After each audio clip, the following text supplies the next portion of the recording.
Dear Professor Golan, dear Professor Ziv, dear Ambassador, dear Shira from the National Temples Office here in Israel and colleagues, distinguished higher education reform experts in the Temples partner countries. As the responsible person for the Temples program in Brussels, it is also obviously a very great pleasure to welcome you and to extend a very warm welcome to all of you to this first thematic seminar that is taking place in the framework of the Temples program here in Israel. First of all, obviously, I would like to thank the Holland Institute of Technology, Professor Golan, for hosting this event. I would like to thank the Temples Office for all the big effort that has gone in the organization of this seminar. And obviously, I would also like to thank the UNICA network of universities, our long-time cooperation partner in the implementation of this activity, for having made all this possible. The seminar that we're going to have today and tomorrow here in Israel, in Tel Aviv, is a first, in a sense, in two perspectives. First of all, it is the first event, the first regional Temples event that is taking place in Israel. As you may know, Israel joined the Temples program. We used to refer to the Temples program also as the Temples family. Israel joined the program just in 2008, and is, in a sense, Temples has been existing already since 22 years. So Israel is, in a sense, a newcomer to the program, and I'm particularly pleased that this is really the first big event that is taking place in this country. And secondly, the seminar is also a first, because it's the first thematic seminar that we're organizing where we are putting higher education reform experts together, not on the basis of their geographical origin, so putting together experts coming from the Western Balkans, as we did last year, coming from Eastern Europe, but where we put together decided to put together experts, higher education reform experts, on the basis of a thematic issue, on the basis of a priority, on the basis of the priorities that you have been indicating. And this is why, for the first time, we have now a seminar that is basically gathering the three of the four main Temples regions that are covered by the program. So we are obviously here in the southern Mediterranean with Israel, but we have also participants from Eastern Europe and Central Asia that are here with us today. I think that the theme of the University Enterprise Cooperation has been particularly well chosen. I do not need to explain to you why this theme is particularly important. I think it is high on the agenda of all the EU member states, of all the member states of the European Union. It is high on the agenda, on the political agenda in your partner countries, and it is definitely also very high on the agenda of the European Commission in Brussels. I think that we have already had, in the framework of Temples over the past year, a lot of very good experiences in the framework of this priority issue, and we are certainly looking forward to receiving many good projects in this area in the future as well. I think, Professor Golan, it has been a very wise choice of all of us to have this seminar take place in this very particular institute. I was reading, obviously, a bit about the Holland Institute of Technology before coming here, and I was really impressed to note that this is really one, if not the top institute here in Israel for engineering, for science and technology, and that you have also a very impressive, I have to say, track record in promoting this type of cooperation with the business, in academic entrepreneurship, and in placing really the cooperation between academia and industry at the forefront of your activities. So I think it has been a very wise choice of the organizers to come here and have the seminar hosted here. Ladies and gentlemen, if you look at the program, you will see that we have tried to make it the most interesting possible for you.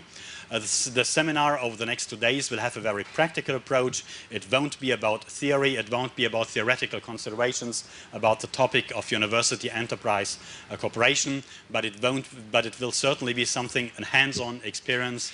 As we say, we will visit really places where you can see how this type of cooperation is being organized here in Israel. We will listen to practitioners of this type of cooperation, and I think that this will certainly allow us over the next 2 days to have very fruitful exchanges.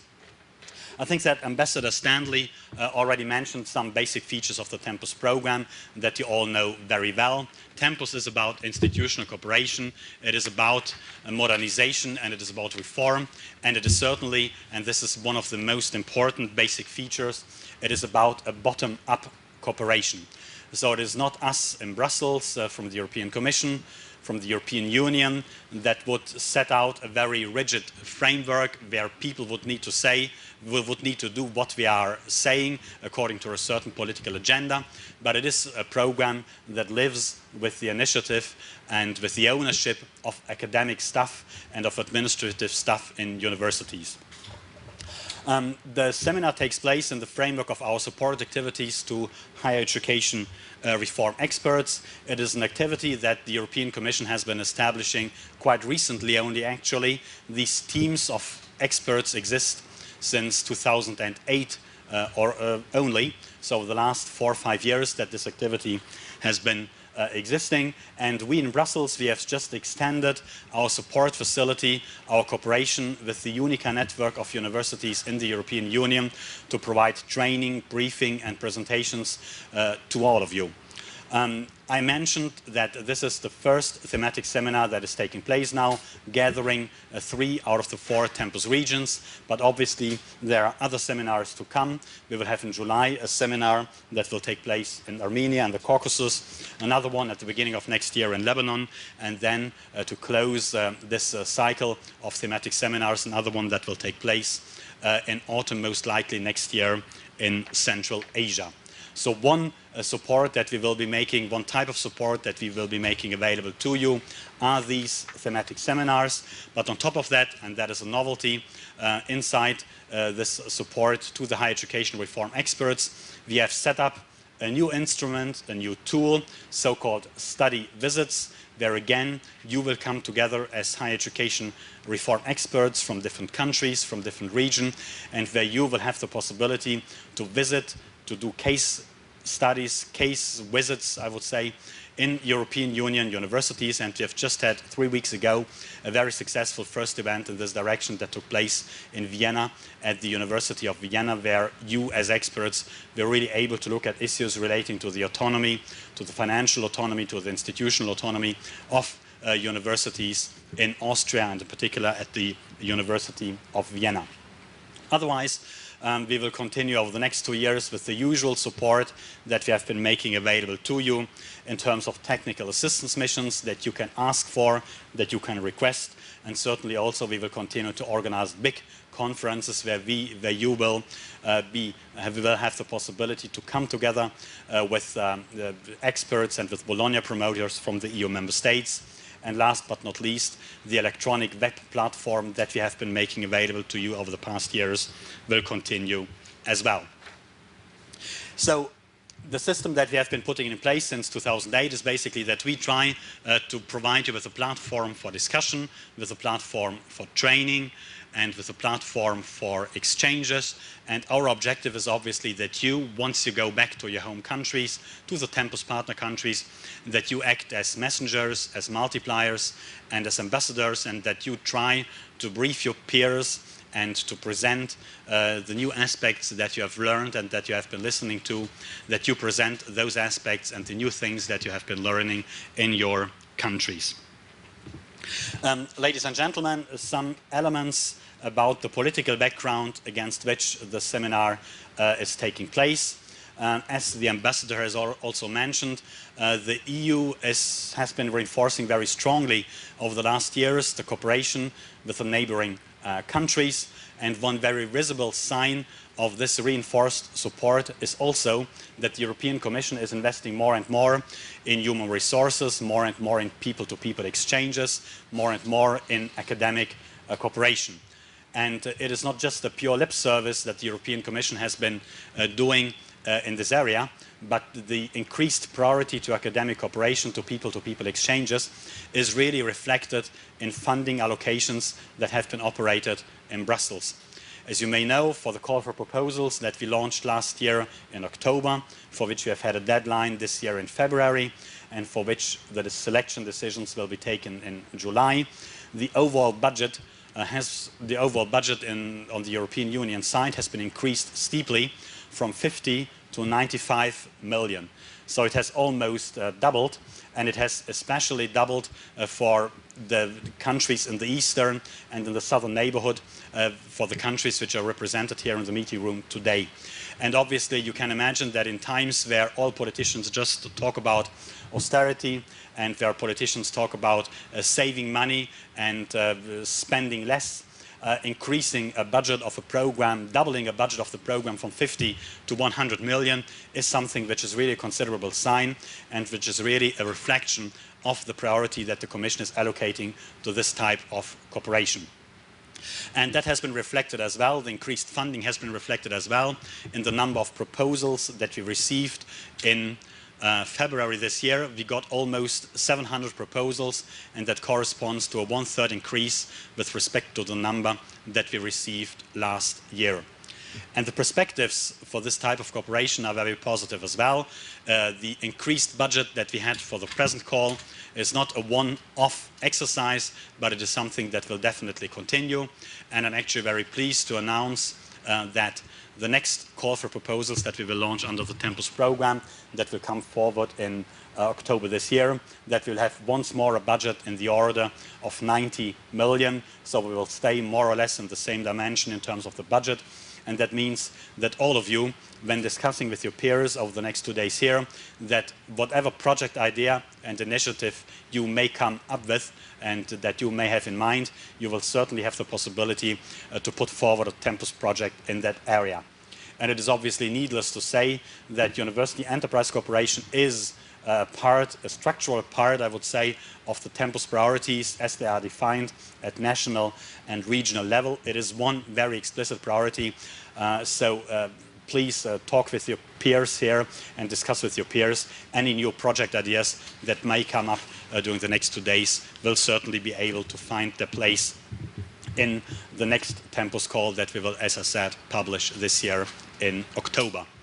Looking beyond the end of 2013, so looking a bit more in the future, the European Union will have, as of 2014 until 2020, what we call financial perspective. So it will be a new programming cycle, basically, for the EU support and for the EU cooperation with the whole world. And the Commission, together with the Member States and also together with the European Parliament, is now discussing these new financial perspectives from 2014 and 2020 for the next 7 years, for the next programming period to come. And obviously, this new programming period, these new perspectives will have an impact on the Tempus program as well. For those of you that have been following the discussions and the debate, as of 2014, there is going to be a new program that will incorporate Tempus in the future, which will be called Erasmus for All, so an extension of the Erasmus program that has been existing so far for the European Union to all sectors of education and also to the whole world, geographically speaking. And the good news actually, which is linked to this new program, is that definitely the type of cooperation activities, so capacity building, support to reform, support to modernization processes in the partner countries, that is going to be also a priority issue for consideration under the new program. So I think we can all be reassured that whatever we are doing now in Tempus will also find its place in the future program as well. And if we look at the financial allocations that are proposed by the European Commission at this stage, I think that we can be quite optimistic that we will continue more or less with the same funding level that we have had until now, and maybe if we have some good chance and some good opportunities, it might even be more. So the good news is that definitely this type of cooperation under Tempus will continue in the future beyond 2013 as well. So ladies and gentlemen, once more to say that we are very pleased that this seminar takes place in Israel, in one of the countries that have just recently joined the Tempus family. I'm very pleased that the Tempus higher education reform experts from 6 different countries are represented here today. As I said, the agenda is definitely a very interesting one. We have really done quite a huge effort together with the Tempus Office and the Unica Network and the Holland Institute of Technology to make the program as nice and as attractive as possible. There are really excellent high-level speakers on the agenda. We have invited 2 experts also to join us from the European Union, one from Belgium and another one from Italy. So I think that we can look forward to having really very good presentations and briefings and discussions over the next 2 days. And with that, ladies and gentlemen, I wish all of us, and I wish in particular you, as higher education reform experts, very fruitful and very intense debates over the next 2 days here in Israel. And once more, to conclude, my big thanks to you, Professor, for hosting the event, and also obviously to the Tempus Office for having made all this possible. Thank you very much.